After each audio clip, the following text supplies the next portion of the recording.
फडणवीस साहेब आणि अजितदादा, हे पहा माझं रान कसं, या रानामधून ताळ पाणी वाहत आहे बाहेर. अहो इथं मका पेरली होती आम्ही 15 दिवसापूर्वी, ॲडव्हान्टा कंपनीची, आणि एक पिशवी 2200 रुपयाला प्यायची 3.5 किलोची. आणि अशा आम्हाला 3 पिशव्या लागल्या होत्या 6600 रुपयाच्या. त्याच्यामध्ये आम्ही परत 1500 रुपयाची पेरणी केली, ट्रॅक्टरवाल्याला दिले 1500 रुपये, एक 1800 रुपयाची खताची गोणी पेरली होती. आणि त्याच्या अगोदर आम्हाला गाडी घालायला होती 1800 रुपये मोगड्याला आणि जवळपास 1600 रुपये पाळीला. एवढा खर्च झाला होता. तर आता काय याच्यातून नितळ पाणी वाहतंय. मला नाही वाटत आमच्या ब्याचे तरी पैसे मागं निघतील. ठीक आहे, सारखी कंडिशनच राहिली, जाग्यावर सोडून चाललंय, पिवळं पडायला लागलंय.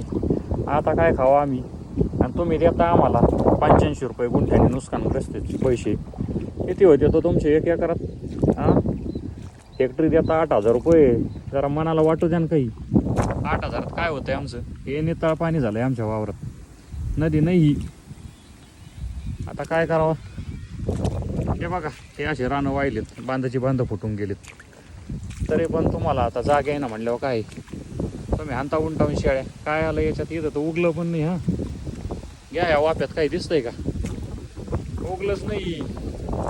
इकडल्या रानातलं एक कोपरा आणि तिकडल्या रानाचा एक कोपरा उगला आहे, आणि बाकीचं सगळं बस 1 एकर रानात काहीच उगलं नाही. कसं करायचं शेतकऱ्यांनी? काय करावं तुमचे 8-10 हजार रुपये घेऊन, आणि ते कावा देता तुम्ही? त्याच्यात तुम्ही पंचनाम्याला बांधावून येऊन दिले, ऑनलाईन टाकली, आम्हाला PDF डाउनलोड करा.